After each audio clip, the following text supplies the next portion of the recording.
시간이 되었으므로 묵상 기도하심으로 2022년 7월 3일 주일 예배를 하나님 앞에 올려드리겠습니다.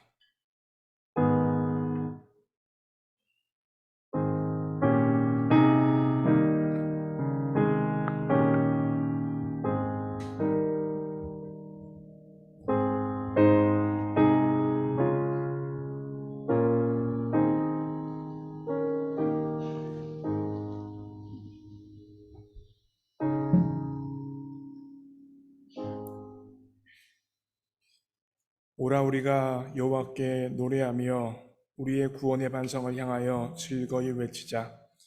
우리가 감사함으로 그 앞에 나아가며 시를 지어 즐거이 그를 노래하자. 사랑하는 하나님 아버지, 이 시간 우리가 마음과 뜻과 정성과 힘을 다하여 하나님을 예배하고자 이 자리에 모였습니다. 주의 거룩한 성령의 기름 부으심을 여기 있는 모든 사람들에게 부어주셔서 우리 모두가 하나님께서 찾은 바 되어주시는 신령과 진정으로 예배드리는 모든 사람 될 수 있도록 주장하여 주옵소서. 모든 것 주님께 의탁합니다. 예수님의 이름으로 기도합니다. 아멘. 다 함께 일어나셔서 함께 하나님을 찬양합니다.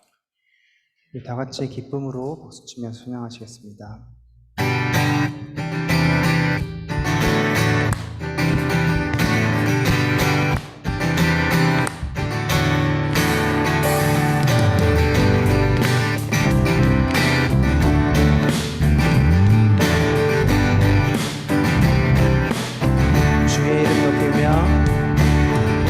주의 이름 높이며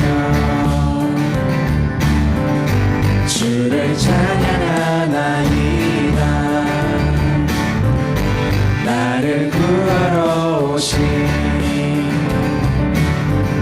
주를 기뻐하나이다. 다시 한번 주의 이름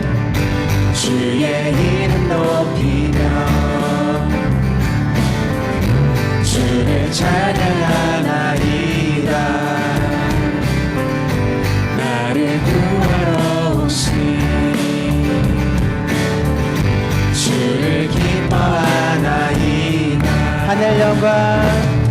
하늘 영광 버리고 이 땅 위에 십자가를 지시고 죄 삶의 무덤에서 일어나 하늘로 올리셨네. 주의 이름 높이며 주의 이름 높이며 아멘. 주를 찬양하나이다. 나를 구하러 오신 주를 기뻐하나이다. 하늘 영광 버리고 이 땅 위에 십자가를 지시고 죄 삶의 무덤에서 일어나 하늘로 올리셨네. 주의 이름 높이 우리 목소리만 고백할까요? 하늘 영광 버리고 이 땅 위에 십자가를 지시고 죄 삶의 무덤에서 일어나 하늘로 올리셨네. 주의 이름 높이 우리 마지막으로 하늘 영광 버리고 이 땅 위에 십자가를 지시고 죄 삶의 무덤에서 일어나 하늘로 올리셨네. 주의 이름 높이. 아멘. 주님께 영광의 박수 올려드립시다. 아멘.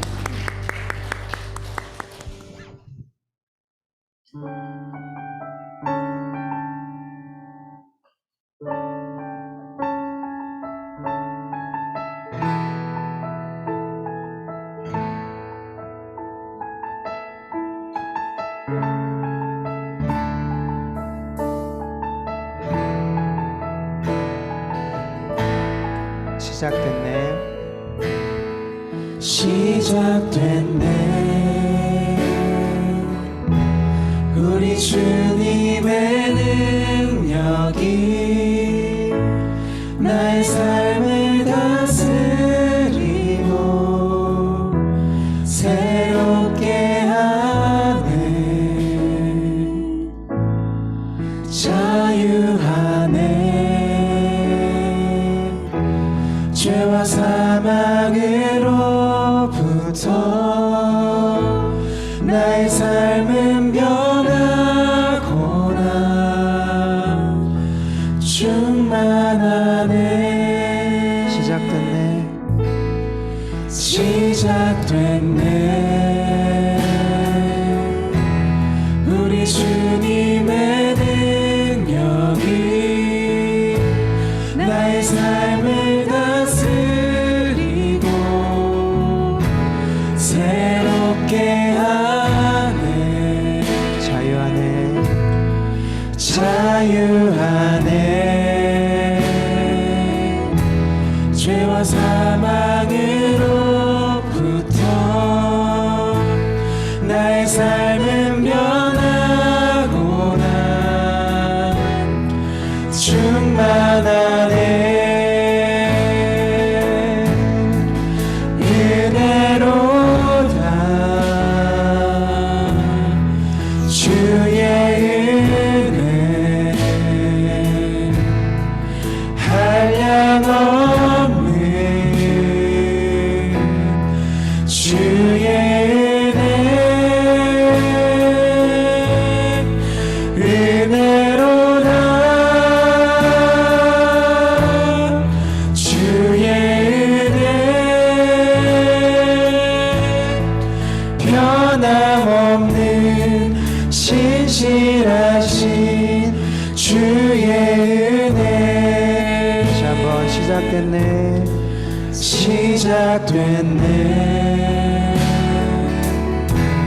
우리 주님의 능력이 나의 삶을 다스리고 새롭게 하네. 자유하네. 죄와 사망으로부터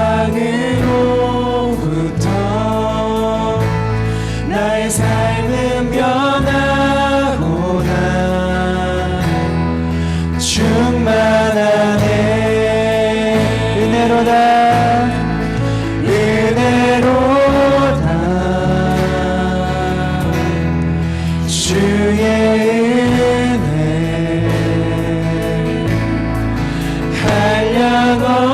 한량없는 주의 은혜. 은혜로다.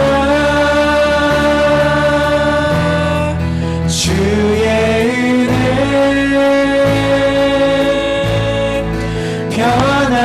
변함없는 신실하신 주의 은혜. 은혜로다. 은혜로다. 주의 은혜 변함없는 신실하신 주의 은혜. 변함없는 신실하신 주의 은혜. 이 시간 함께 합심하여 기도하길 원합니다. 2022년도 절반이 지나갔습니다. 지난 6개월도 하나님의 은혜로 여기까지 왔습니다. 어려움도 있었고 버거움도 있었고 남모를 눈물 흘림도 있었지만 하나님의 은혜가 그 모든 것을 덮어주셔서 지난 6개월을 지날 수 있었습니다. 그렇게 은혜를 베풀어 주신 하나님 앞에 우리의 최고의 예배, 최선의 예배를 이 시간 올려드리기 원합니다. 은혜가 충만하신 하나님, 내 삶을 은혜로 덮어주셔서 감사합니다. 그 하나님을 예배하며 찬양하며 주님 앞에 최선의 예배로 나아가오니 우리의 예배를 받아 주옵소서. 혹여나 부족한 것, 정결하지 못한 것, 죄된 것 있다면 정결케 하시고 온전케 하시며 치유하시는 예수 그리스도의 보혈로 우리의 머리끝부터 발끝까지 덮어주셔서 하나님께서 원하시는 예배자가 우리 모두가 될 수 있도록 역사하여 주옵소서. 은혜의 보좌 앞으로 담대히 나아갑니다. 함께하여 주옵소서. 함께 합심하여 기도합니다. 기도하시겠습니다. 사랑하는 하나님, 그렇습니다. 2022년 6개월도 하나님의 은혜로 여기까지 왔습니다. 하나님의 능력이, 하나님의 사랑이, 하나님의 긍휼하심이 우리를 덮어주셔서 6개월을 보내고 새로운 6개월을 향하여 나아갈 수 있게 되어졌습니다. 주님, 우리의 삶을 감찬하시는 하나님, 우리의 삶을 주장하시는 하나님, 우리의 삶에 은혜를 베풀어 주시는 그 하나님 앞에 모든 것이 하나님의 은혜였고 하나님의 은혜로만 살아간다는 고백으로 이 예배를 드리오니 이 예배를 기뻐받아 주옵소서. 우리가 무엇이간 내 은혜를 베풀어 주십니까? 우리가 무엇이간 내 사랑해 주십니까? 우리가 무엇이간 내 함께하여 주십니까? 주님 앞에 언제나 부끄러울 수밖에 없는 연약한 인간이요 죄된 인간인데 하나님의 그리스도 하나님의 은혜와 십자가의 공로를 의지하여 이 시간 은혜의 보좌 앞으로 나아가니 한 심령도 은혜로부터 소중해지지 않게 하여 주시고 찬양과 말씀과 기도와 봉헌과 예배의 모든 순서를 통하여서 지금도 살아서 역사하신 하나님을 만나며 그 하나님 앞에 우리의 예배를 올려드리는 귀한 예배 드릴 수 있도록 주장하여 주옵소서. 하나님의 은혜만이, 하나님의 사랑만이 예배당을 가득 채워 우리의 심령을 채울 수 있도록 주장하여 주옵소서. 지금도 살아계시며 역사하시며 우리 예배방을 받기에 합당하신 하나님 앞에 진정과 진정으로 예배드리는 우리 모두가 될 수 있도록 주장하여 주옵소서. 하나님을 갖고 갑니다. 하나님이 섰습니다. 하나님의 기도입니다. 주장하여 주옵소서. 보호하는 역사여 주옵소서.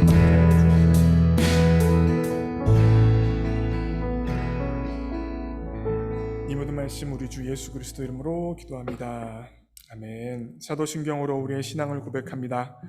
전능하사 천지를 만드신 하나님 아버지를 내가 믿사오며 그 외아들 우리 주 예수 그리스도를 믿사오니 이는 성령으로 잉태하사 동정녀 마리아에게 나시고 본디오 빌라도에게 고난을 받으사 십자가에 못 박혀 죽으시고 장사한 지 사흘 만에 죽은 자 가운데서 다시 살아나시며 하늘에 오르사 전능하신 하나님의 우편에 앉아 계시다가 저리로서 산 자와 죽은 자를 심판으로 오시리라.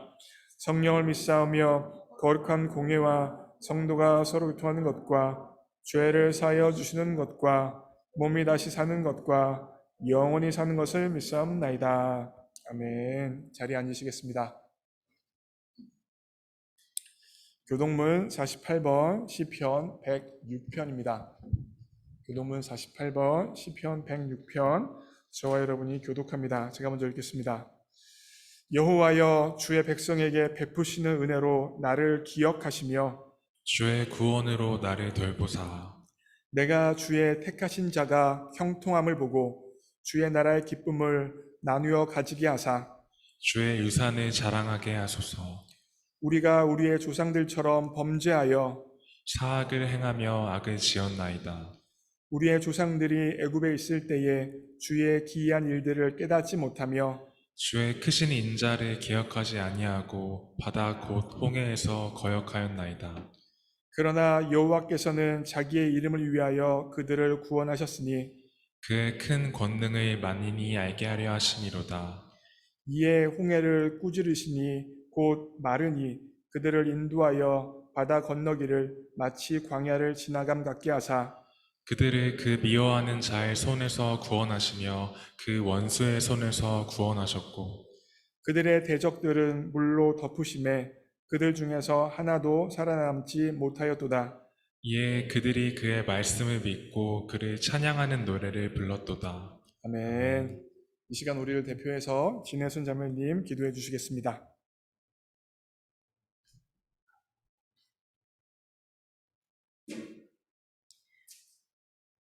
사랑과 은혜가 많으신 하나님 아버지, 한 주간 무사히 살아갈 수 있도록 해주시어 오늘도 거룩한 주일을 허락하심에 감사드립니다. 하나님 항상 함께 하시며 어떤 상황에서든 우리를 끝까지 지켜주심에 감사드립니다. 그러나 우리는 항상 빛 가운데 머무르지 못하고 삶 속에서 죄를 짓고 살아갔습니다.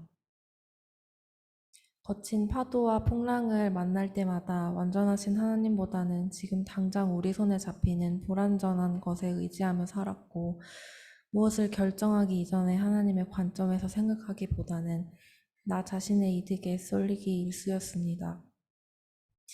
또한 일이 잘 풀리면 이 모든 것을 하나님의 영광으로 바로 돌리지 못하고 우리 자신이 해낸 일인 마냥 자신을 먼저 내세웠으며, 저의 영향력에서 빠져나오려는 노력을 하는 삶을 살기보다는 그 영향력 앞에 굴복하는 많은 그 순간들이 있던 그런 삶들이었습니다.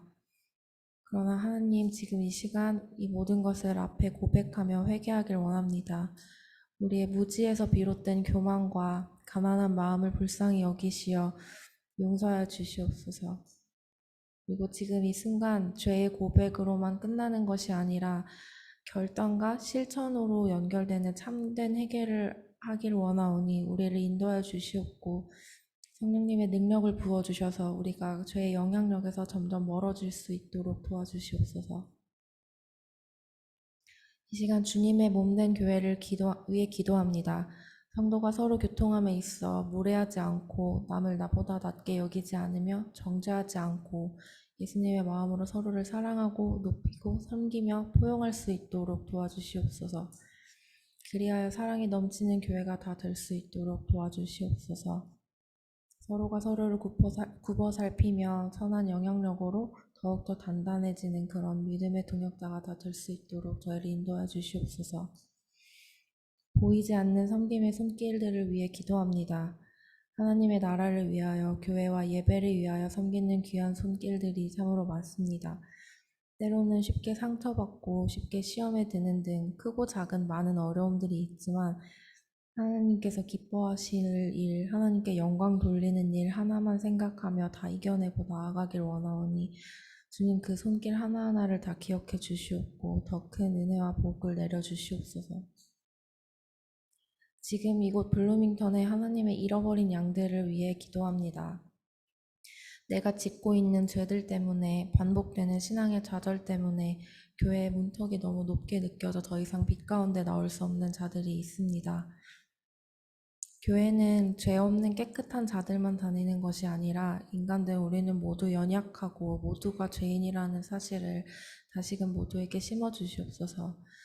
매번 무너지는 모습에 스스로 실망하지만 그 오뚜기 같은 믿음의 근성으로나마 한 걸음 한 걸음 나아가려고 할 때 우리는 형제된 자들로서 그들을 결코 정죄하지 않고 함께 빛 가운데 나아가려고 반갑게 붙잡아주는 동역자가 다 될 수 있도록 인도하여 주시옵소서. 찾아온 고난의 위기를 느끼는 성도들을 위해 기도합니다. 하나님이 우리를 광야로 초대하셨음을 믿습니다. 우리를 미워해서가 아니라 우리를 사랑하셔서, 그리고 그 광야에서 하나님만을 온전히 만나길 원하셔서, 그리고 그것을 통하여 우리가 더욱 단단하게 연단되길 원하셔서 사랑하는 우리에게 굳이 고난이 가득한 광야를 선물하심을 믿습니다. 그러니 우리 성도들이 환난의 마음이 무거울 때에, 고난을 마주하였을 때에 모든 것을 다 포기해버리거나 등 돌리는 것이 아니라, 다른 곳에 의지하는 것이 아니라 하나님께 더욱더 나와서 선하신 하나님 계획 앞에 기도드리고 그 안에 더욱더 붙들려 있으려고 노력하는 우리가 다 될 수 있도록 성령님 임하여 주시옵소서. 말씀을 전해주시는 목사님과 목사님의 가정을 위해 기도합니다.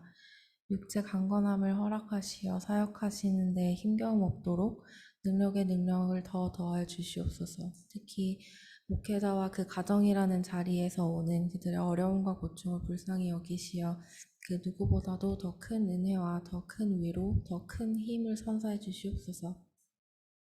예배를 사모하는 마음으로 오늘 예배에서 오로지 주님 말씀에 귀를 기울이고 전심으로 기뻐하며 찬양드리고 기도드리기 원하오니 기뻐히 받아주시옵고 이 모든 말씀 감사드리며 예수 그리스도의 이름으로 기도드립니다. 아멘.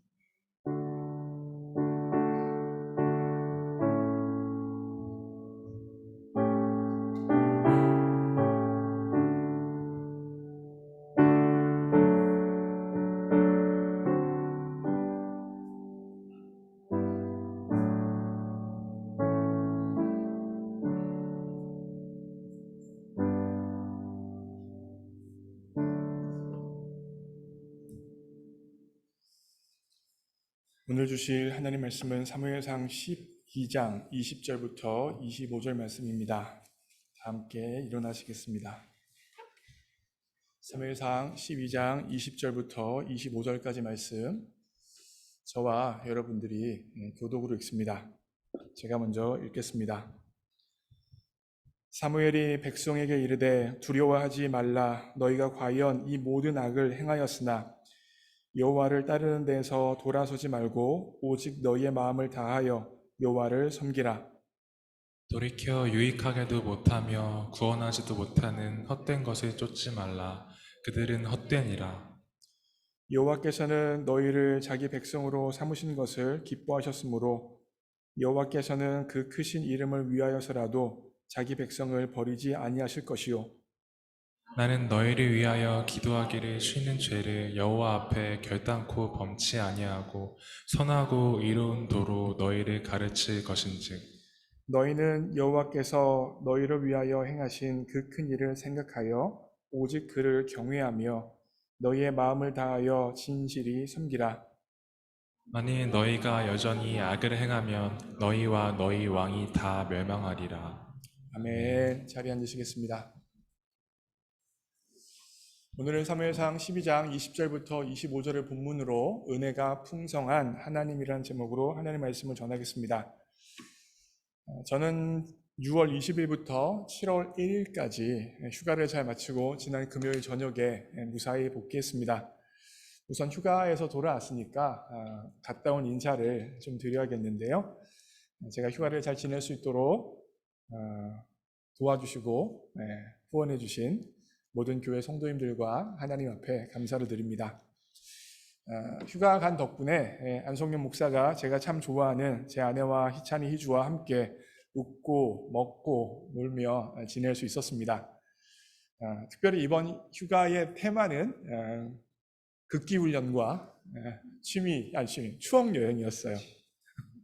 정말로 극기훈련이었습니다. 제가 잠깐 몇 가지 사진을 보여드리면 뉴욕을 갔다 왔죠. 저렇게 뉴욕도 저기 갔다 왔고요. 그리고 저게 이제 케이프 코드에서 자전거 탄 사진인데 4시간 동안 제가 20마일을 자전거를 탔어요. 20마일을. 그래가지고 무릎이 아파가지고 허벅지가 터지는 느낌, 이런 느낌이구나. 고생이 많았고요. 저기가 어디냐면 이제 케이프 코드의 프라비스타운이라고 청교도들이 맨 처음에 미국에 온 곳이 바로 저기입니다. 거기에 청교도 기념하는 그들의 왔던 것을 기념하는 저 타워가 세워져 있더라고요. 그래서 저 타워를 또 올라가니라고, 저 타워가 아래서부터 끝까지 하면 27층 높이래요. 저기를 제가 올라갔다 내려갔다는 거 걸어서. 저런 것도 했었고요. 여기는 이제 그 아카디아 내셔널 파크에 가면 서밋 웨스트 트레일인가 하는 데가 있어요. 근데 굉장히 위험한 곳입니다. 저기 보면 저기 사람 떨어지는 모양 쓰여져 있죠. 가지 말라고, 웬만하면 다른 길로 가라고 해 있는 트레일을 저희 4식구가 등산화도 신지 않고 잘 갔다 왔습니다. 이 경사가 아까 보여드렸죠. 이 경사가 실제로 이래요. 저기를 계속 다녀왔고요. 랍스타도 먹었습니다. 랍스타 16마리 많이 먹었죠. 랍스타도 먹고. 동부는 랍스타가 싸요, 여러분. 동부 가면 랍스타 꼭 드셔야 돼요. 랍스타도 먹고, 제가 보스턴에서 공부했던 고든 커넬이라는 학교도 가서 다시 한번 추억도 되새기고, 그리고 켄터키에 있는 제가 박사과정 했던 학교, 서든 베프티스트라는 학교도 가서 여러 가지 추억을 또 되새길 수 있는 시간이었습니다. 제가 이번에 극기훈련하면서 깨달은 게 뭐냐면, 우리 아이들이 저보다 체력이 훨씬 좋다. 자전거 탈 때도 맨 꼴찌였고요. 탑 올라갈 때도 맨 꼴찌였고요. 하이킹 할 때도 맨 뒤에 제가 있었어요. 그러면서 제가 이번에 여행을 하면서 앞으로 한 5년 지나면 이런 여행은 못하겠다. 그때는 진짜 못하겠다는 생각이 들었습니다. 다시 한번 귀한 시간을 내주셔서 제가 휴가를 잘 다녀올 수 있도록 도와주신 모든 분들께 감사 인사를 전합니다. 오늘은 지난 6월 19일 날 제가 사무엘의 퇴임사를 가지고 설교 말씀을 드렸는데 그때 말씀드리지 못한 뒷부분을 좀 이야기해 보려고 합니다. 사무엘상 12장은 사무엘이 사사로서 퇴임을 하고 사울 왕이 초대 왕으로서 취임하는 지점이라고 말씀을 드렸어요. 일반적으로 여러분, 퇴임하는 사람에게 초점을 맞춥니까? 취임하는 사람에게 초점을 맞춰요? 취임하는 사람에게 초점을 맞춘다고 말씀을 드렸죠. 대통령이 퇴임하고 대통령이 취임할 때 퇴임하는 대통령은 간단히 취임하는 대통령에게 모든 초점을 맞춰서 그 사람이 무엇을 말하는가 듣는 것이 일반적입니다. 언론의 모습이죠. 그런데 성경과 하나님은 취임하는 사울 왕이 아니라 퇴임하는 사무엘에게 모든 초점을 맞추고 사무엘의 이야기만을 기록하고 있습니다. 이것을 통하여서 제가 6월 19일 날 한 가지 포인트로 전했던 것이 무엇입니까? 우리와 인간과 하나님의 관점은 다르다는 것이었습니다. 하나님의 생각과 인간의 생각은 달라서 우리가 A를 생각하는데 하나님은 B를 생각하시고 계획하실 수 있음을 말씀을 드렸습니다. 오늘은 이 본문의 연장선에서 우리와 그렇게 다른 하나님이 도대체 어떤 하나님인지를 여러분과 살펴보려고 합니다. 오늘 본문 가운데 나타난 하나님은요, 어떤 하나님이냐? 바로 하나만 넘겨주세요. 하나만 넘겨주시면 은혜가 풍성한 하나님이세요. 그 은혜가 풍성한 하나님은 오늘 본문에서 어떻게 나타나냐면 이렇게 나타납니다. 읽습니다. 시작. 우리 문제의 핵심이 우상숭배라고 말씀해 주시는 하나님입니다. 은혜가 풍성한 하나님은요, 우리 인생의 문제가 우상숭배라고 이야기해 주십니다. 여러분, 만약에 우리가 병원에 갔어요. 병원에 갔는데 이것저것 안 좋아서 소화도 잘 안 되고 이래서 병원에 갔어요. 근데 의사가 검사를 해봤어요. 검사를 해보니까 위암인 거예요. 근데 좋은 의사라면 사람을 안심시키기 위하여서 위암인데 그냥 위염입니다 라고 말하면 좋은 의사입니까? 아니에요. 좋은 의사는 어떻게 해야 되는 거예요? 정확한 진단을 하고 정확히 어떠한 병이 걸렸는지 알려줘서 그 사람으로 하여금 준비할 수 있도록, 다시 말하면 문제의 핵심을 정확히 짚어주는 사람이 좋은 의사이고 유능한 의사입니다. 하나님께서 우리를 사랑하시는 좋은 의사인 줄 믿어요. 은혜가 풍성하신 분이십니다. 그 하나님께서 오늘 본문을 통하여서 이스라엘 백성들의 문제의 핵심이 무엇인지 이야기해 주고 계십니다. 이스라엘 백성들은 계속 6월 19일 날 설교랑 연결시켜서 좀 들으셔야 돼요. 오늘 처음 나오신 분들은 제가 좀 죄송합니다. 이스라엘 백성들은요, 하나님이 이스라엘의 왕이셨는데 하나님 말고 눈에 보이는 인간 왕을 원했습니다. 이스라엘을 제외한 모든 나라가 인간 왕이 있었어요. 다시 말씀드리면 인간 왕이 있어서 군대를 조직하고 군사 훈련을 하고 상비군을 조직하여서 상시적으로 나라를 지킬 수 있는 군사 시스템과 정치 시스템을 갖추고 있었던 것이 바로 이스라엘을 제외한 근방에 있는 모든 나라들의 삶의 모습이었습니다. 정치, 군사적인 삶의 모습이었어요. 그런데 이스라엘 백성들 입장에서는 자신에게는 왕이 없는 거예요. 눈에 보이는 왕, 눈에 보이는 군대, 눈에 보이는 정치 시스템, 눈에 보이는 군사 시스템이 없는 거예요. 뭐만 있어요? 눈에 안 보이는 하나님 한 분만 계신 거예요. 그래서 이스라엘 백성들은 불안한 겁니다. 우리는 군사도 없고, 우리는 눈에 보이는 지도자도 없고, 우리는 시스템도 없어. 어떻게 눈에 보이지 않는 하나님만 의지하고, 어떻게 눈에 보이지 않는 하나님만 바라보고, 어떻게 눈에 보이지 않는 하나님에게 내 모든 인생을 의탁하며 살아갈 수가 있어. 밖에 적들이 있고 위험이 있고 어려움이 있는데 눈에 보이지 않는 하나님만 바라보고 산다는 거 너무 불안해. 이와 같은 동기로 인하여서 이스라엘 백성들이 다른 나라들은 다 왕이 있는데 우리나라도 왕이 있어야겠습니다라고 하나님에게 고집했고 하나님에게 주장했습니다. 하나님은 그와 같은 이스라엘의 주장에 대해서 단호하게 말씀하세요. 이스라엘 백성들이 단지 인간 왕을 원했던 것이 아니라 하나님이 왕으로 통치하는 신정 국가이기를 부인한 것이라고, 하나님이 왕 되는 것을 싫어하는 것이라고, 죄라고 하나님께서는 분명히 이야기하셨습니다. 19절 보세요. 읽습니다. 시작. 모든 백성이 사무엘에게 이르되 당신의 종들을 위하여 당신의 하나님 여호와께 기도하여 우리가 죽지 않게 하소서. 우리가 우리의 모든 죄에 왕을 구하는 악을 더하였나이다. 이스라엘 백성들의 고백이 뭐예요? 19절에서 우리가 죄를 지었는데 거기에 무슨 죄를 더했대요? 왕을 구하는 죄를 더했대요. 왕이신 하나님을 의존하고 의탁하고 그분을 바라보는 삶으로도 인생이 충분히 유지되어질 수 있고 안전하게 보호받을 수 있음에도 불구하고 하나님으로 인하여 만족하지 아니하고 하나님으로 인하여 부족하다고 주장하며 인간 왕을 구했던 그 삶에 대해서 잘못했다라고 이스라엘 백성이 회개하는 게 19절에 나타나죠. 그와 같은 고백을 하니까 20절에 사무엘이 이렇게, 하나님께서 사무엘을 통하여 이렇게 말씀하십니다. 읽습니다. 시작. 사무엘이 백성에게 이르되 두려워 말라. 너희가 과연 이 모든 악을 행하였으나 여호와를 쫓는 데서 돌이키지 말고 오직 너희 마음을 다하여 여호와를 섬기라. 인간왕을 허락해 주셨는데 그럼에도 불구하고 잊지 말아야 될 게 뭐예요? 하나님을 섬기는 것은 잊지 말아라 라고 20절에 이야기해 주시고 중요한 건 21절이에요. 읽습니다. 시작. 돌이켜 유익하게도 못하며 구원하지도 못하는 헛된 것을 쫓지 말라. 그들은 헛되니라. 잘 보세요. 21절이 굉장히 중요합니다. 제가 첫 번째 포인트로 잡은 게 뭐예요? 은혜가 풍성한 하나님은 첫째, 우리 문제의 핵심이 우상 숭배라고 말씀해 주시는 하나님입니다 라고 잡았죠. 제가 우상 숭배를 어디서 찾았냐면 바로 21절에서 찾았어요. 21절 보시면 돌이켜 유익하게도 못하여 구원하지도 못하는 헛된 것들을 쫓지 말라라고 기록되어져 있는데 영어 성경을 보시면 뭐라고 쓰여져 있어요? Useless idolatry라고 써 있어요. 헛된 우상들을 쫓지 말라라고 이야기하고 있어요. 결국 오늘 문맥 전체적인 흐름을 보시면 이스라엘 백성들이 구했던 것은 무엇입니까? 왕을 구했는데, 왕을 구했죠. 근데 그것에 대해서 뭐라고 말씀하시는 거예요? 그 왕을 구했던 그 마음이 어떤 마음이냐면 우상 숭배의 마음이었다는 거예요.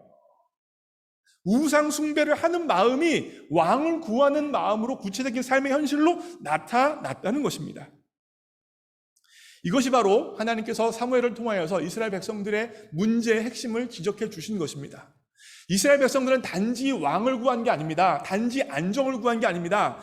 단지 군사적인 시스템을 구한 게 아니라 우상 숭배의 마음이 있었다고 분명히 지적하고 있습니다. 그것이 바로 이스라엘 백성들의 문제라는 것이죠. 여러분, 현대인에 있어서도 우리의 문제의 핵심은 단지 세상적인 성공을 하려고 한다는 것, 단지 무언가 더 취하려고 한다는 것, 어떤 사람을 더 가지려고 한다는 것 정도가 문제가 아닙니다. 현대인의 문제의 핵심도 바로 우상 숭배적 마음에 있습니다. 이 우상 숭배적 마음을 쉽게 설명을 드리면 나를 위해 살고자 하는 마음이에요. 자, 보세요. 로마서 14장 7절 읽습니다. 시작. 우리가 살아도 주를 위하여 살고 죽어도 주를 위하여 죽나니 그러므로 사나 죽으나 우리가 주의 것이로다. 사도 바울은 로마서 14장 7절 말씀을 통하여서 그리스도인의 삶이 어떠해야 하는지에 대해서 분명히 이야기하고 있어요. 그리스도인은 살아도 누구를 위하여 살게 되어집니까? 주를 위하여 살고, 죽는다고 하더라도 누구를 위하여 죽어요? 주를 위하여 죽고, 사나 죽으나 주를 위하여 살고 주를 위하여 죽는 것이 그리스도인의 마땅한 삶이라고 사도 바울은 지적하고 있습니다. 왜 그래요? 왜 살아도 주를 위하여 살아야 돼요? 왜 죽어도 주를 위하여 죽어야 돼요? 그리스도인은? 왜 그래요? 바로 아래 보시면 뭐라고 되어 있어요? 우리가 주의 것이기 때문이에요. 생각해 보십시오. 내가 스스로 나를 만든 사람이 존재합니까? 아니에요. 사람은 스스로 자기를 만들지 못해요. 스스로 존재하는 존재가 아닙니다. 다시 말씀드리면 하나님에 의하여 지음받은 존재이기 때문에 나는 내 것이 아니라 하나님의 것이라는 것입니다. 뿐만 아니라 우리의 죄와 허물로 인하여서 죄값으로 인하여 심판을 받을 수밖에 없었는데 예수님께서 우리를 십자가의 핏값으로 우리를 사셨죠. 예수 그리스도의 십자가의 핏값이 우리를 구속하셨죠. 그러기에 우리는 우리의 것이 아니라 하나님의 것이고 하나님의 것이기 때문에 우리는 하나님을 위하여 살고 하나님을 위하여 죽어야 한다라고 사도 바울이 이야기하고 있습니다.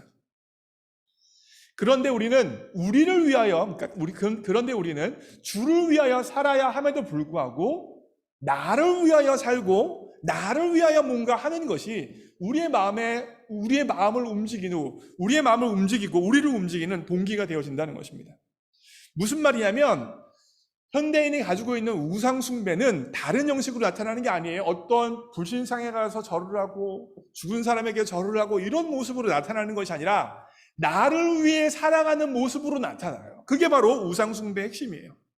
더 쉽게 말씀드리면 우리가 인생을 살아가면서 선택을 하고 누구를 만나고 어떤 환경에 처해졌을 때 우리의 생각의 흐름이 이것이 나에게 이득이 되는 것인가, 이것이 나에게 손해가 되는 것인가에만 매몰되어져 있다면 그것이 바로 우상 숭배의 삶이라는 것입니다. 누구를 섬기는 삶이에요? 나를 섬기는 삶이에요.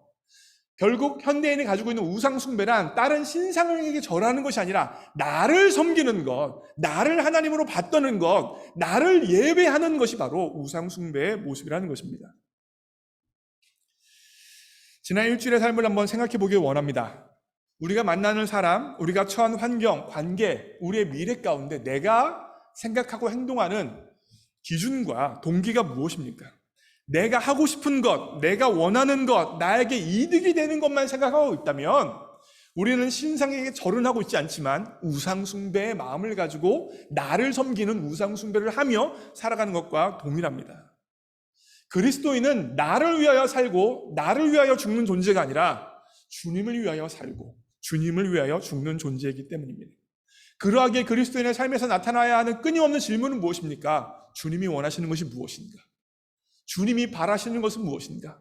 이것이 바로 주님을 예배하는 예배자의 삶의 모습인 것이죠.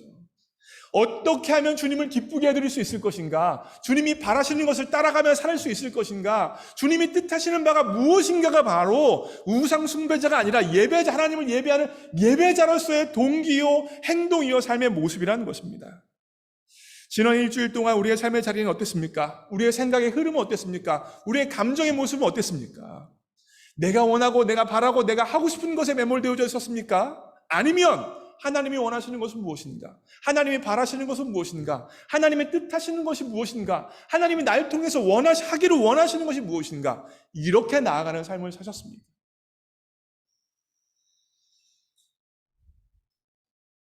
저는 우리 교회 성도님 모두가 다 예배자가 되기 원합니다. 우상 숭배자가 아니라 예배자가 되어지기 원해요. 여러분 한번 생각해 보세요. 이스라엘 백성들 입장에서 생각해 보세요. 다른 나라 다 왕이 있잖아요. 정치 시스템이 있잖아요. 군사 시스템이 있잖아요. 그거 갖는다는 것이 뭐가 큰 문제겠어요? 문제의 포인트는 뭐예요? 나를 위해서. 하나님을 위해서 뭔가를 갖는 게 아니라, 하나님을 위해서 뭔가 취하는 게 아니라 단지 나만을 생각하는 것이죠. 여기 있는 학생들, 여기 있는 청년들, 여기 있는 장년들도 마찬가지예요. 취업한다는 게 뭐가 문제입니까? 공부 잘한다는 게 뭐가 문제예요? 자녀 잘 키운다는 게 뭐가 문제예요? 그런데 나만을 위하여 취업하기 원하고 내 성공을 위하여 공부 잘하기 원하고 나를 위해서만 뭔가 다 되어지는 삶이라면 그게 우상숭배죠. 공부를 할 때도 하나님을 위하여 어떻게 할 수 있을 것인가? 자녀를 양육할 때도 하나님을 위하여 어떻게 자녀를 양육할 수 있을 것인가? 그 마음의 동기와 뿌리가 하나님이 되어져야 우상 숭배자가 아니라 예배자가 될 수 있다는 말입니다. 아무쪼록 우리의 마음을, 우리의 인생을, 우리의 행동을 움직이는 것이 나를 위해서가 아니라 주를 위해서가 되어지기를 주님의 이름으로 축복합니다. 두 번째 포인트입니다. 문제의 핵심은 우상 숭배라고 말씀을 드렸죠? 두 번째, 다시 기회를 주시는 하나님이십니다. 20절 보세요. 읽습니다. 시작. 사무엘이 백성에게 이르되 두려워 말라. 너희가 과연 이 모든 악을 행하였으나 여호와를 쫓는 데서 돌이키지 말고 오직 너희 마음을 다하여 여호와를 섬기라.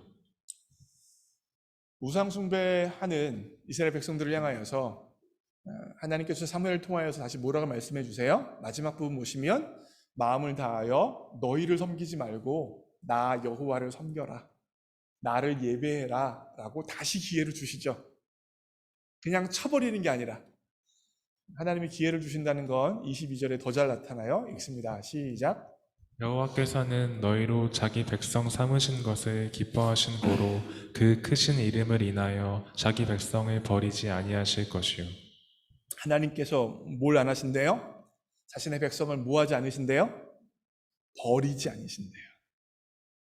하나님께서 택하신 백성들이 우상 숭배를 하며 하나님을 아프게 할지라도 그 백성을 버리시지 않겠대요. 그러면서 앞에 뭐라고 쓰여져 있어요? 너희로 자기 백성을 삼으신 것을 기뻐하신대요. 나를 아프게 하고 나를 힘들게 하고 버거워하더라도 기뻐하시면서 그 이스라엘 백성들을 품으시고 끝까지 버리시지 않겠다, 기회를 주시겠다 말씀해 주고 계십니다.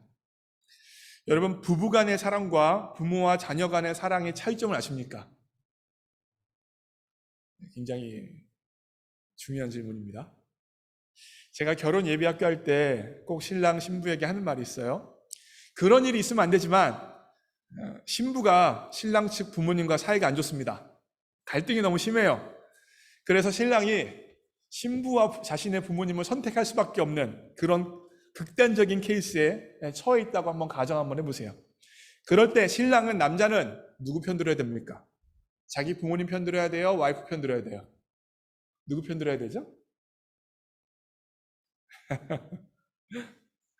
당연히 아내 편을 들어야 됩니다. 당연히 와이프 편 들어야 돼요, 여러분. 남청년 여러분, 잘 명심하세요. 그 순간에 부모님 편 들었다가는 끝이에요. 밥 못 먹고 평생을 구박과 학대 가운데 살아야 됩니다. 제가 이렇게 말씀을 드리는 이유는 무엇이냐면, 이 상황에서 부모님 편을 들으면 끝내 아내도 잃고 부모님도 힘들어집니다. 진짜예요. 부모님도 힘들어지십니다. 신랑이 부모님 편을 들게 되어지면 신부는, 그러니까 자신의 아내 될 사람은 자신의 부모처럼 자신을 무한히 무조건적으로 사랑해주는 존재는 아닙니다. 신랑과 남편과 아내의 관계는 1대1의 관계예요. 1대1의 관계. 남편이 부모님 편을 들면 아내 쪽 입장에서는 섭섭해집니다. 나보다 부모에게 우선순위가 있구나. 이 사람은 나보다 부모가 더 중요한 사람이구나 라는 생각을 갖게 되어지면서 섭섭해지고 마음이 멀어집니다. 그리고 남편이 지속적으로 그와 같은 선택을 하게 되어지면, 반복되어지면 부부관계가 깨어지고 정말로 이혼을 할 수 있는 남남이 될 수도 있어요. 사실 남자와 여자의 만남은요, 남으로 만났죠. 남으로 시작한 거예요, 남녀관계는. 그래서 그렇게 관계가 깨어지면 정말 남이 될 수도 있는 것입니다. 그리고 신랑이 그렇게 아내와의 관계가 안 좋아져서 남남이 되어지면 신랑의 부모님 또한 힘들어지시겠죠. 이해가 되시죠? 잘 따라오세요. 그런데 만약에 신랑이 신부의 편을 들었어요. 그럼 부모 입장에서 어떨까요?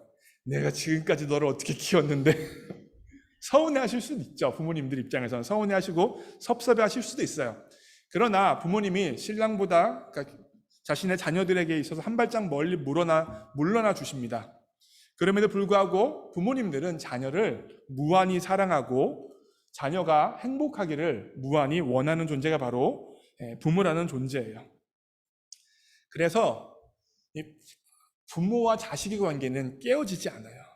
다시 말하면 남편이 아내를 다시 말하면 이거 어렵네.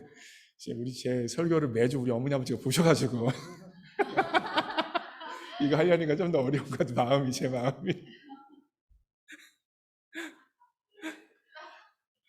아들과 부모 관계는 깨어질 수가 없어요.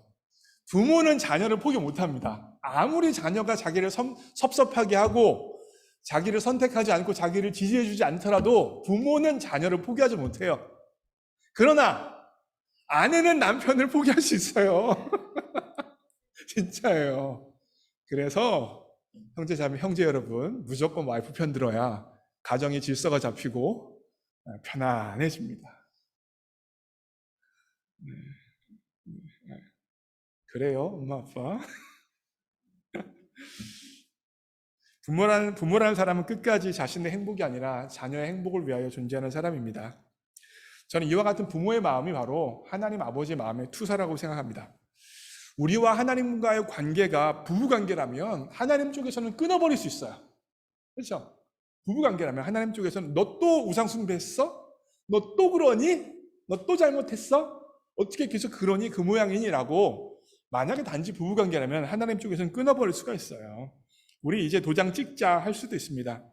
그런데 하나님과 우리의 관계는 부부관계라기보다는 부모와 자녀와의 관계예요. 못하는 것을 알고 있어요. 실수할 수도 있다는 걸 알고 있어요. 죄 범할 수 있다는 것도 알고 있습니다. 우상 숭배에 빠진다는 것 또한 알 수 있어요. 알고 있습니다. 그럼에도 불구하고 하나님은 자녀를 포기하지 못합니다. 부부관계에서는 상대방 배우자를 포기할 수도 있습니다. 저렇게 변화되지 않는 모습을 보면서 저 남편, 저 아내 도대체 못 참겠다, 정말 견디지 못하겠다라고 끊어버릴 수도 있어요. 극단적인 경우에는. 그러나 부모는 자녀를 끊어버릴 수가 없어요. 아무리 잘못해도, 아무리 실수해도, 아무리 못났어도, 아무리 부모를 상처 준다고 하더라도 부모는 자녀를 포기할 수 없다는 것입니다. 그러기에 우리 아버지 되신 하나님께서는 여러분과 저에게 또 다른 기회를 주십니다. 우리가 우상 숭배했고, 우리가 실패했고, 우리가 어긋났고, 그리고 우리가 앞으로 잘 못한다고 할지라도 또 해봐라, 또 도전해봐라, 또 노력해봐라고 말씀해 주시는 분이 바로 우리 하나님 아버지십니다. 여러분, 희망 고문이란 말을 아십니까? 희망 고문. 아예 소망도 희망도 품지 않는다면 고통당하지 않습니다. 그렇죠? 소망이 있으니까, 희망이 있으니까 고통스러운 거예요. 부모에게 있어서 가장 어려운 건 무엇입니까? 바로 자녀입니다. 자녀를 포기하면 편한데 자녀를 포기할 수가 없어요. 자녀의 앞날에 대해서 소망을 포기하면 편한데 자녀를 포기할 수 없는 것이 바로 부모의 마음이기 때문입니다. 그러기에 세상에서 부모를 가장 아프게 할 수 있는 존재는 바로 자녀들입니다. 자녀만큼 부모를 아프게 할 수 있는 존재는 없는 것이죠. 이것은 하나님 아버지에게도 동일하게 적용되었습니다. 하나님을 가장 아프게 할 수 있는 게 누굽니까? 바로 우리들입니다. 어떤 우리예요? 우상 숭배를 향하여 끊임없이 나아가고 있는 우리. 하나님이 기회를 주심에도 불구하고 그 기회를 내팽개쳐버리고 하나님을 무시하며 살아가는 우리가 하나님을 가장 아프게 할 수 있는 존재라는 사실입니다. 그러기에 우리가 하나님을 아프게 할 수 있다는 사실을 기억하며 어떻게 하면 이 하나님 주신 기회를 잡을 수 있는지 고민할 수 있는 여러분과 제가 되어지길 원합니다. 마지막 포인트입니다. 은혜가 풍성한 하나님은 기도하기 쉬는 죄를 범하지 말길 요구하는 하나님입니다. 말이 좀 어렵죠? 근데 이게 본문 말씀 그대로 이제 갖고 왔어요. 23절 읽습니다. 시작. 나는 너희를 위하여 기도하기를 쉬는 죄를 여호와 앞에 결단코 범치 아니하고 선하고 의로운 도로 너희를 가르칠 것인즉. 오늘 본문에서 사무엘은 퇴임사 가운데 이스라엘 백성을 위해 기도하기를 쉬는 죄를 범하지 않겠다라고 이야기하고 있어요. 무슨 말이냐면 이스라엘의 사사로서는 은퇴하지만 중보 기도자로서는 은퇴하지 않겠다. 이게 바로 사무엘의 이야기입니다. 굉장히 중요한 포인트인데, 그렇게 중보 기도자로서 은퇴하는 것은 하나님 앞에서 죄가 될 수도 있다는 것입니다. 사랑하는 성도 여러분, 교회를 위해 기도하기를 쉬는 죄를 범하지 않기를 원합니다. 자녀와 가족을 위해 기도하기를 쉬는 죄를 범하지 않기를 원해요. 특별히 우리 교회 장년분들 가운데서는 이미 은퇴하신 분들이 꽤 계십니다. 직장생활과 사업장의 은퇴는 있지만 기도에는 은퇴가 없습니다. 기도하기를 쉬는 죄를 범하지 않기를 원합니다. 시간이 있으면 더 기도할 수 있기를 원해요. 기도를 쉬는 죄에 대해서 사도 바울 또한 이야기하고 있습니다. 데살로니가전서 5장 16절부터 19절 말씀 보시면 읽습니다. 시작. 항상 기뻐하라, 쉬지 말고 기도하라, 범사에 감사하라. 이것이 그리스도 예수 안에서 너희를 향하신 하나님의 뜻이니라. 항상 기뻐하고 쉬지 말고 기도하고 범사에 감사하는 것이 누구의 뜻입니까? 하나님 아버지의 뜻입니다. 가장 분명하게 성경에서 나타난 하나님의 뜻이에요. 우리를 향한 하나님 아버지의 뜻입니다. 근데 기도하기 쉬는 죄를 범하지 말라란 말과 쉬지 말고 기도하라 라는 이런 명령들을 우리가 듣게 되어지면, 아니 그게 가능해? 도대체 그런 건 어떻게 가능한 거야? 라는 질문과 의문점이 우리의 마음 가운데 생기는 것은 사실입니다. 그것에 대한 저의 대답은 점점점 더 가능하다는 것입니다. 제가 이번에 이제 가족여행을 갔잖아요. 그래서 한 10박 10일인가 가족여행을 했습니다. 운전도 굉장히 많이 했어요. 3,400마일을 했으니까 서울에서 부산까지가 한 200마일 되거든요. 편도로 갔을 때. 그러니까 17번 서울, 부산 왔다 갔다 할 만큼 운전을 한 거예요. 엄청난 양의 운전이었죠. 그러면서 뭐 하이킹도 하고 자전거도 타고 뭐 여러 가지 많이 했잖아요. 항상 쉬지 말고 기도하는 게 가능하겠어요, 안 하겠어요? 이 상황에서. 완벽하진 않지만 그래도 가능합니다. 무슨 말이냐면 우리가 삶을 살아가고 여러 가지 활동을 하다 보면 끊임없이 하는 건 한 가지가 있습니다. 그게 뭡니까? 바로 생각이에요, 생각. 우리는 항상 생각을 하면서 살고 있어요. 그죠? 텔레비를 보면서도 생각을 하죠. 사람들을 만나면서도 생각을 하죠. 길을 걸으면서도 뭔가 생각을 하며 삶을 살아가고 있어요. 근데 쉬지 말고 기도하란 말은 무슨 말이냐면 그 생각의 흐름 가운데 마지막 수렴 부분이 바로 하나님이 되어야 된다는 거예요. 예를 들면 이런 겁니다. 제가 앞날을 두고 걱정하는 생각을 하고 있어요. 염려하고 걱정하는 생각을 하고 있어요. 다음에 어떡하지? 이거 큰일 났다. 어떻게 될지 모르겠다. 이거 정말 힘들다. 이런 생각을 하고 있죠. 그런 생각을 하면서 그 생각을 누구와 연결시키는 거예요? 하나님과 연결시키는 거예요. 하나님, 걱정스러운 생각이 있습니다. 이 생각 저는 도대체 어떻게 해결할 수 없어요? 하나님 손에 의탁합니다. 라고 하면 지금까지 했던 모든 생각들이 뭐로 이어지는 거예요? 기도로 연결되는 거예요. 다시 말하면 우리의 생각에 하나님의 공간을 두라는 거예요. 단지 내 생각으로 내 머리를 꽉 채우는 것이 아니라 그 모든 생각의 흐름이 끝내는 하나님을 향하여 수렴되어지면 그게 바로 기도가 된다는 것입니다. 이번에 여행을 하면서도 제 아내와 여러 가지 이야기를 했습니다.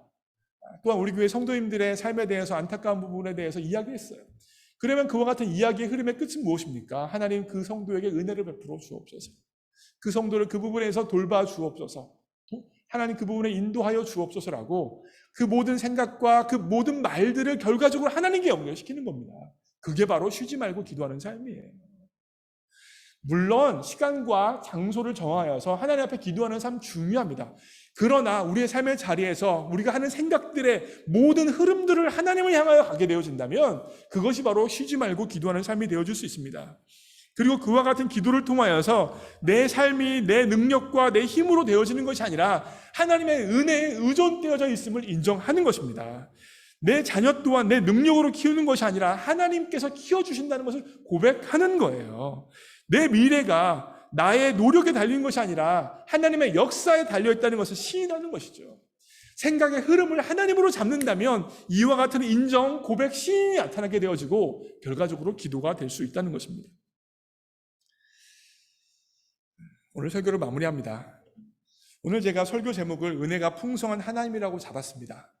물론 성경 본문의 내용이 하나님의 은혜를 이야기하고 있기 때문에 은혜가 풍성한 하나님이라고 잡았어요. 그런데 그것만 또 아닙니다. 제가 가족여행을 하면서 7년간 유학생활을 한 보스턴과 루이빌, 켄터키를 다녀와서 더 그런 것 같습니다. 보스턴과 루이빌에 가서 제가 공부했던 학교에 방문을 했어요. 예전에 섬겼던 교회를 돌아봤어요. 내 식구가 함께 웃고 떠들며 살던 집들 앞에 갔습니다. 아내와 함께 자주 산책하던 길을 갔고 내 식구가 소풍 가듯 자주 가던 글로서리 마켓도 가봤습니다. 그랬더니 유학생활 7년의 시간 가운데 함께 하셨고 우리 가정을 돌봐주셨던 하나님의 은혜가 여기까지 인도해 주신 하나님의 사랑이 그 장소 곳곳에 묻어있는 것들이 보였습니다. 유학생활을 하며 무지 아파서 응급실을 전전하던 때도 있었습니다. 공부는 해야 되는데 영어 실력이 너무 부족해서 첫 학기 때 이야기예요. 공부를 못하겠어서 공부에 대한 부담감으로 한 학기 내내 체한 채로 살았던 적도 있었어요. 그리고 박사과정 공부하면서는 정말 한계에 부닥쳐서 공부를 그만둬야겠다라는 생각도 한 적도 있었습니다. 재정이 부족하여서 걱정하며 기도하던 때도 있었습니다. 아이들이 학군이 안 좋은 지역의 학교를 다니면서 힘들어하는 것을 봐야 되는 시간도 있었습니다. 뿐만 아니라 내 이기심과 죄가 보여서 나 같은 놈이 무슨 목사를 할 수 있겠냐라는 스스로의 절망감과 낭만감으로 살던 시간도 있었습니다. 그 모든 시간의 흔적들이 루이빌과 켄터키에 그대로 묻어 있더라고요. 근데 단지 그것들만 보였던 것이 아니라 그 모든 흔적을 덮어주시는 하나님의 은혜가, 하나님의 사랑이 또한 보였습니다. 그 은혜가 보여지니까 이번 휴가는 저에게 있어서는 그 어떤 부흥회보다 더 큰 부흥회였습니다. 사랑하는 성도 여러분, 이것이 저만의 이야기입니까? 그렇지 않습니다. 제가 오늘 예배를 시작하면서도 말씀드렸지만 2022년이 벌써 6개월이 지났습니다. 여기까지도 어떻게 왔어요? 하나님의 은혜가 오게 해주셨습니다. 그 은혜가 풍성하신 하나님께서 우리의 문제의 핵심은 졸업도, 취업도, 결혼도, 육아가 아니라 나의 우상 숭배라고 이야기해 주십니다. 나를 위해 살아보려고 발버둥 치고 있는 그 마음이 모든 것을 더 꼬이게 만들고 어렵게 만드는 핵심이라고 말씀해 주십니다. 나를 어렵게 하는 것은 내 자녀도 남편도 부모도 환경도 아니라 바로 나의 우상 숭배라 말씀해 주십니다. 그러하며 오늘 또한 안성윤 목사의 설교를 통하여서 또다시 여러분과 저에게 기회를 주세요. 다시 한번 해봐. 다시 한번 회개하고 나와봐. 우상 숭배로부터 떠나서 은혜 가운데 살아가는 삶을 선택해봐. 기도의 삶을 선택해봐라고 이야기해 주십니다. 같이 찬양하고 기도합니다.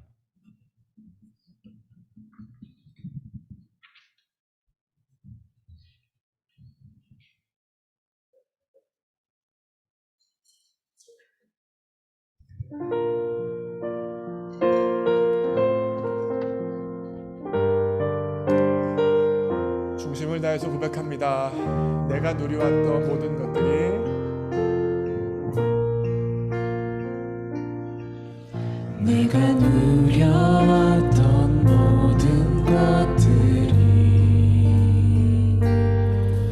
내가 지나왔던 모든 시간이 내가 걸어왔던 모든 순간이 당연한 것 아니라 은혜였소. 아침 해가 뜨고 저녁에 놓은 봄의 꽃향기와 가을의 열매 변하는 계절의 모든 순간이 당연한 것 아니라 은혜였소. 모든 것이 은혜, 은혜,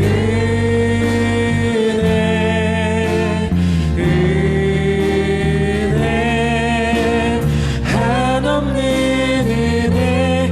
내 삶에 당연한 것 하나도 없었던 것을 모든 것이 은혜.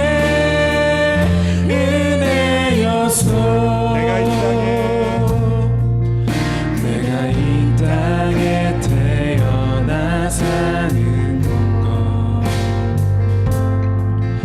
어린아이 시절과 지금까지 숨을 쉬며 살며 꿈을 꾸는 삶 당연한 것 아니라 은혜였소. 내가 하나님의 자녀로 살며 오늘 찬양하고 예배하는 삶 복음을 전할 수 있는 축복이 당연한 것 아니라 은혜였소. 모든 것이 은혜, 은혜, 은혜, 한없는 은혜. 내 삶에 당연한 것 하나도 없었던 것을 모든 것이 은혜, 은혜였소. 모든 것이 은혜,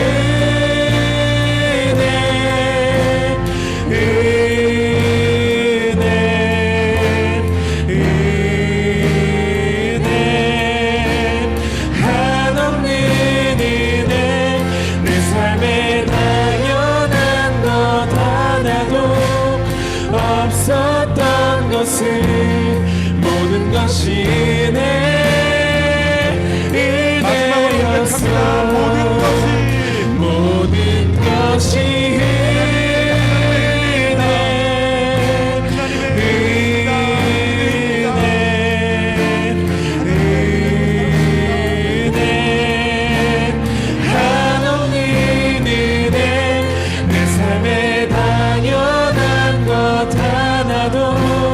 없었던 것을 모든 것이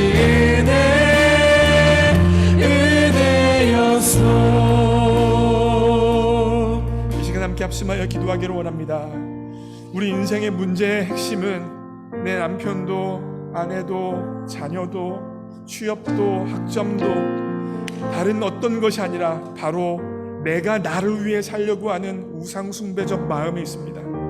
그 마음이 있기 때문에 더 걱정스러운 것이고, 그 마음이 있기 때문에 내 남편과 아내와 자녀를 더 못 참는 것이고, 그 마음이 있기 때문에 주변 사람들을 견디지 못하는 것이고, 그 마음이 있기 때문에 더 불안한 것이고, 그 마음이 있기 때문에 내 삶이 흔들리는 것 아니겠습니까? 오늘 이 설교를 통하여서 하나님께서 다시 한번 우리에게 기회를 주십니다. 다시 한번 은혜를 베풀어 주십니다. 다시 한번 기도하며 나아가기를 요청하십니다. 내가 우상숭배적 마음을 가졌음에도 불구하고 하나님의 은혜가 모든 것들을 덮어주셨음을 바라보면서, 하나님, 내가 우상숭배를 벗어나서 하나님의 은혜를 의탁하여 하나님을 바라보며 내 삶 살아갈 수 있도록 역사하여 주옵소서. 함께 합심하여 기도합니다. 기도하시겠습니다. 사랑하는 하나님, 그렇습니다. 나는 끊임없이 하나님을 예배하는 존재가 아니라 나를 예배하는 존재로 살아가고자 발버둥 쳤음을 고백합니다. 하나님을 위하여, 주를 위하여 살아가는 존재가 아니라 나를 위하여 살아가는 존재였음을 고백합니다. 내가 공부하는 것도, 내가 자녀를 양육하는 것도, 내가 취업을 하려고 하는 것도, 내가 사역하는 것도, 내가 설교하는 것도 나를 위하여, 나의 유익을 위하여 하려고 했던 모습을 있음을 고백합니다. 주님, 나를 위한 인생에서 하나님을 위한 인생으로 오리엔테이션 될 수 있도록 도와주옵소서. 나의 유익을 추구하는 인생에서 하나님의 유익과 이웃들의 유익을 위하여 나아가는 인생으로 내 삶의 방향성이 오리엔테이션 될 수 있도록 부탁하여 주옵소서. 우상숭배가 가장 큰 문제임을 고백할 수 있도록 도와주옵소서. 하나님, 다른 것이 문제가 아니라 내 마음 가운데 있는 우상숭배의 마음이 나를 어렵게 하고, 내 가정을 어렵게 하고, 내 자녀를 어렵게 하고, 내 직장 생활을 어렵게 하고, 내 공부를 어렵게 하고, 내 미래를 어렵게 하고 있다는 사실이 밝히 보여지는 은혜가 있을 수 있도록 도와주옵소서. 내가 우상이 되어져서 내 삶의 중심에 있기 때문에 가장 어렵고 가장 힘든 것입니다. 그러게 걱정이 찾아오고, 그러게 남편과 아내와 자녀가 참아지지 않고, 그러게 모든 문제와 어려움이 생긴다는 사실을 볼 수 있도록 지적하여 주옵소서. 다른 것이 문제가 아니라 내 마음의 가운데 있는 이 우상숭배의 마음이 하나님 정말 가장 큰 문제임을 기억할 수 있도록 도와주옵소서. 하나님, 내가 그렇게 우상숭배의 마음에 있음에도 불구하고 하나님의 은혜와 하나님의 사랑이 모든 것을 덮어주셨기에 여기까지 올 수 있었습니다. 내가 누려왔던 모든 것이, 내가 지나왔던 모든 것이, 내가 걸어왔던 모든 것이 당연한 것이 아니라 은혜였습니다. 주님, 이 은혜를 베풀어 주신 하나님 앞에 오늘 정말 내 모든 삶을 드려 섬기며 예배자로 살아가기를 원합니다. 주님, 예배자가 되게 하여 주옵소서. 우상숭배를 벗어나서 예배자가 되게 하여 주옵소서. 나를 섬기는 인생이 아니라 하나님을 섬기는 인생이 되었으게 하여 주옵소서. 은혜를 베풀어 주신 하나님 앞에 그런 예배자로 설 수 있도록 내 마음을 변화시켜주시고 모든 것이 은혜였어. 사랑하는 하나님 아버지, 우리 인생의 가장 큰 문제는 내 취업도 학점도 아내도 남편도 자녀가 아니라 바로 나의 우상숭배임을 주님 앞에 고백합니다. 나를 위하여 살아가려고 하는 그 모습, 나의 만족을 위하여 살아가려고 하는 그 모습이 나를 아프게 하고, 내 아내와 남편과 자녀를 아프게 하고, 나를 불안해하게 하고, 나를 염려 가운데 떨어뜨리고 내 삶을 흔드는 가장 큰 문제임을 주님 앞에 고백합니다. 그와 같이 우상 숭배자임에도 불구하고 하나님께서는 나에게 은혜를 베풀어 주셔서 여기까지 오게 해주셨습니다. 그 하나님께서는 또 다른 기회를 은혜로 베풀어 주십니다. 또 다른 생명을 우리에게 허락해 주셔서 은혜 가운데 우상 숭배에서 벗어나 예배자로 살기를 요청하고 계십니다. 그와 같은 하나님의 은혜 앞에 기도를 쉬는 자를 범하지 않고 끊임없이 기도하며 은혜에 반응하는 인생이 우리의 인생 될 수 있도록 주장하여 주옵소서. 우리의 모든 생각의 흐름이 어떻게 하면 나를 위해, 어떻게 하면 나에게 유익이 되어질 것인가에 머무는 것이 아니라 우리 모든 생각의 흐름이 하나님을 향하여 가게 하여 주시고 하나님이 원하시는 것이 무엇인가, 하나님이 바라시는 것이 무엇인가에 갈 수 있도록 주님 주장하여 주옵소서. 모든 것 주님께 의탁합니다. 예수님의 이름으로 기도합니다. 아멘. 오늘 봉헌의 시간입니다. 주님 내가 여기 있사오니 찬양하면서 준비된 예물 주님 앞에 올려드리겠습니다.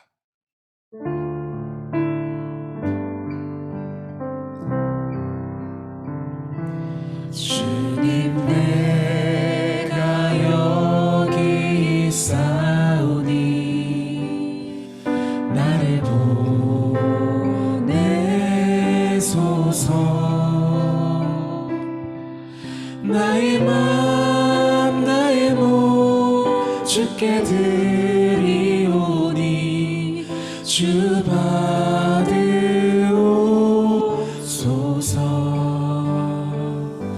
주님 내가 여기 있사오니 나를 써주소서.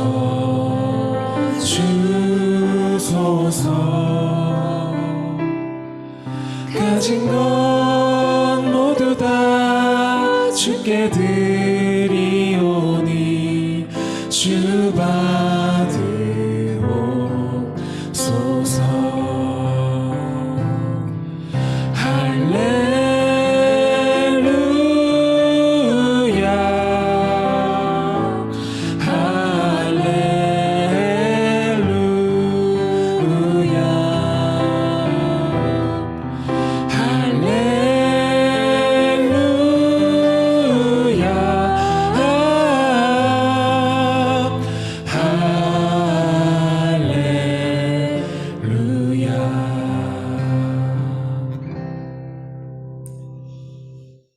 기도드리겠습니다. 사랑하는 하나님 아버지, 우리 모두가 이 땅에 빈손으로 왔는데 무엇인가 주님 앞에 드릴 것이 우리 손에 있도록 역사하여 주시고 은혜를 베풀어 주신 것 감사드립니다. 하나님, 지금 드린 예물은 몇 달러의 돈이 아니라 모든 것이 주님으로부터 왔다는 청지기의 고백이고 하나님의 은혜 없이는 단 한순간도 살아갈 수 없다는 신앙의 고백입니다. 기뻐 받아 주옵소서. 이 예물 드린 손길에게 복 주시되 무엇보다 예배자로 살아갈 수 있는 복을 허락하여 주옵소서. 모든 생각의 흐름이 하나님을 향하여 수렴되어지는 복을 허락하여 주옵소서. 쉬지 말고 기도할 수 있는 복을 허락하여 주옵소서.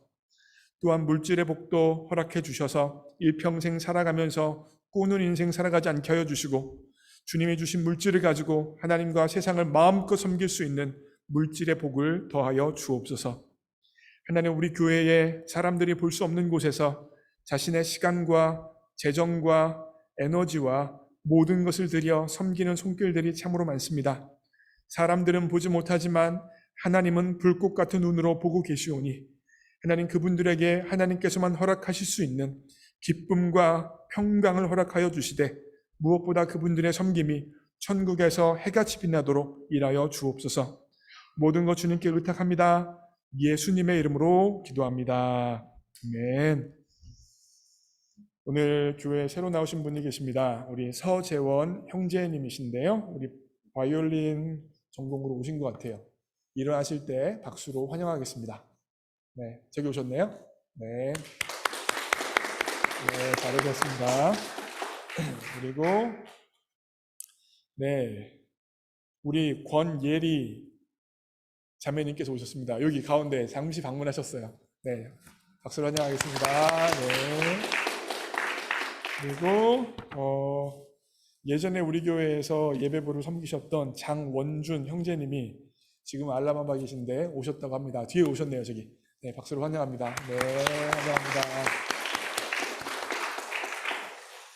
네, 교회 소식을 알려드립니다. 온라인과 현장에서 예배드리시는 모든 분들을 주님의 이름으로 환영하고요. 내일입니다. 우리 청년부 피크닉이 있습니다. 아침 9시에 모여서 김밥을 싸고 그리고 김밥 싸가지고 브라운 카운티에 가서 김밥 먹으면서 피크닉하고 말까지 1시간 동안 탄다고 합니다. 그래서 아주 재밌는 시간이 될 것 같은데 혹시 이 신청 못하셔서 꼭 신청하고 싶으신 분들은 오늘 점심까지는 그래도 신청을 해주셔야 카톡방에 청년 단체 카톡방 있죠? 신청을 해주셔야 참여하실 수 있고 준비하는 우리 청년 리더들이 부담이 없습니다. 그래서 점심 때까지는 꼭 신청해 주시기를. 교회에서 모입니다. 9시에. 네, 다음이요. 새벽 기도회가 화요일부터 금요일 아침 7시에 안성윤 목사가 인도합니다. 예배는 이 자리에서 인도하니까 기억해 주시고요. 청년 성경 공부가 이번 주 금요일 날 저녁 7시에 있습니다. 청년분들은 7시에 모임이 있다는 것 기억해 주시고요. 2022년, 23년 주차증이 오늘 나와야 되는데 다음 주에 나올 예정입니다. 그래서 오늘까지는 그냥 이전에 쓰시던 주차증을 사용하셔도 전혀 문제 없으시니까 다음 주일 날 주차증 안내데스크에서 받아가시고요. 성경 통독 사무엘상 15장입니다. 벌써 사무엘상 15장이에요. 잘들 따라와 주시고요. 지난 주일 예배 통계입니다. 주일 예배 65명이 예배 드렸고요. 헌금은 828.60센트였습니다.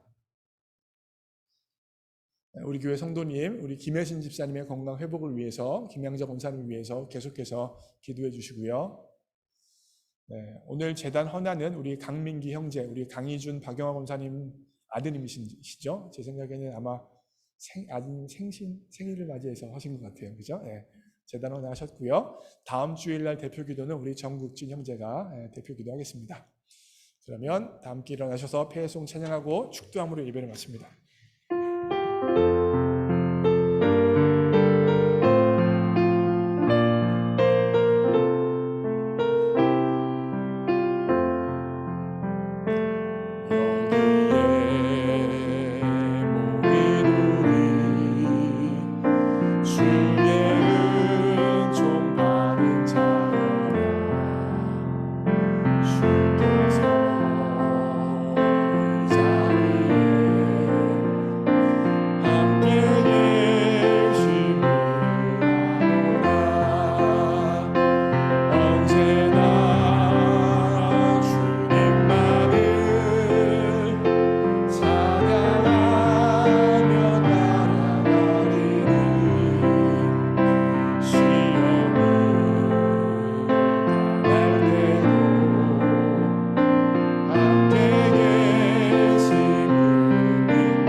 이제는 우리 주 예수 그리스도의 십자가의 은혜와 하나님 아버지의 무조건적인 사랑과 성령 하나님의 임재 역사하심이 은혜가 풍성하신 하나님 앞에 예배자로 반응하기로 결단한 모든 주의 백성들 머리 위에 이제로부터 영원까지 함께 하옵시기를 예수님의 이름으로 축원합니다. 아멘.